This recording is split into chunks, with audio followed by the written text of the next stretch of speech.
bust some myths.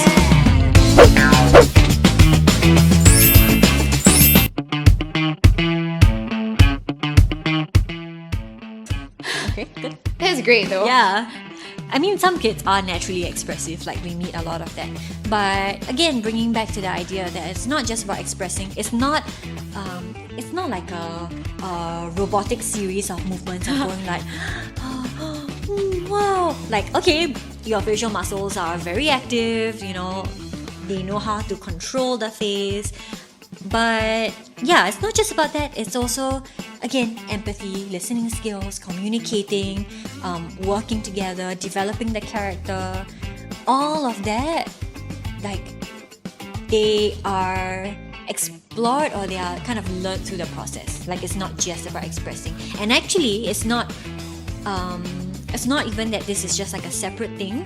The ability to see thought or react can also be used in a rhythmic gymnastic routine, right? For example, like in their movements, when you travel across the carpet or whatever, sometimes I like to help them because what they think is I need to move this way, turn this amount of times, and then chassé split it across diagonally. But then what we see is that you can see also in their face that they are thinking about the movements.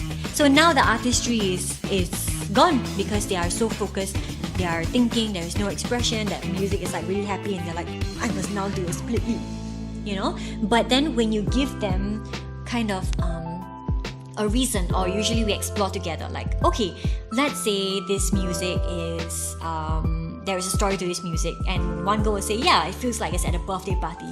So then just from them sharing that, we can try to use that as like, okay, so it's a birthday party, why are you jumping across the room? Oh, because I'm so happy, I'm jumping across. And now they have that objective. And naturally, because they know in their head, I'm jumping across because I'm so happy. And because they are so happy, they want to jump really high. And that helps them with jump because they're not just thinking, I need to jump really high for the points. Now it's like, I'm jumping because I'm so happy. And then that helps them. You know, of course, it's a trial and error. Not everything caters to every child, which is why, you know, we try to explore and see what works for one kid, what works for another kid. But a lot of times, these things are more intuitive. When you ask a child to jump really high, if you tell them to jump really high to score like, I don't know, like this amount of points, that means nothing to them. But if you tell them jump really high because you're reaching for the skies, because, you know, you just grew wings and you can fly now, then you see them really jump. So the imagination is very powerful, and I think that's what we are trying to like cultivate in the girls also. Yeah, like when people talk about kids being expressive, I'm always very cautious when I hear the word expressive, because I always wonder if it's truthful, like if it's genuine. So sometimes kids, right, they do learned behavior, right? So they feel like at this beat I will smile widely, at this other beat I will frown and do a little eyebrow thing. Like it's very technical. And what ends up happening is you can watch it, like if you watch rhythmic gymnastics competition, you know which performer has planned it down to the beat, not because they feel the joy of the music or because they are performing the character, but because they're just executing the expression just like they are executing a throat. So sometimes it gets uncomfortable.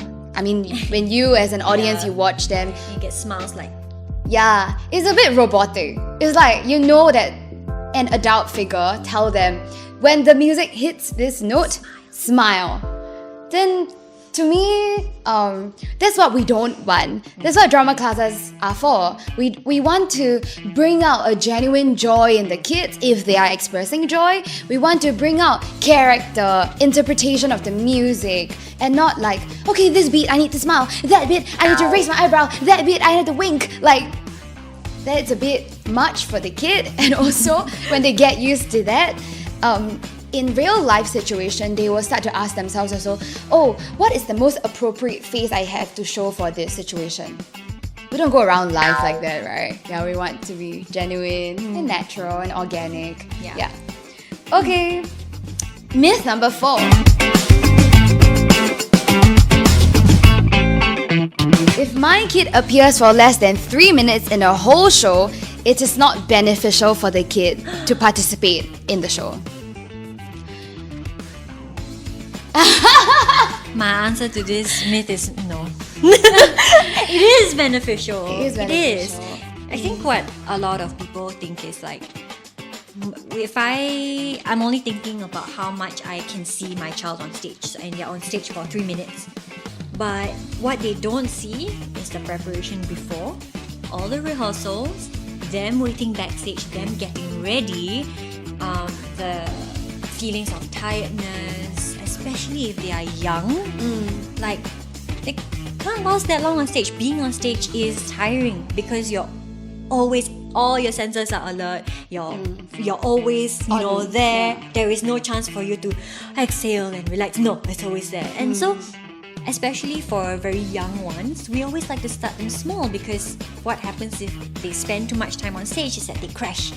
And we don't want to risk that, because then they feel sad, or they feel shame, or they feel like, oh no, like I let mommy down, I let daddy down. So it's always important that we build it up. And I think we have to try and think about the process more than just what we see on stage, because it's a long process to get there.